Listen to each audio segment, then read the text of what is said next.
یعنی اگر از درگذشتگان زندگی شما یک نفر رو میتونید صدا کنید، شما برای چه کسی از همه دلتنگ ترید؟ کیو صدا میکنید؟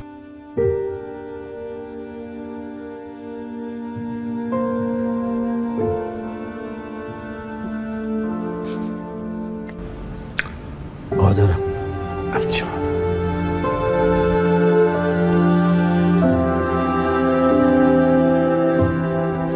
دلم برای مادرم خیلی به قربون اشکات.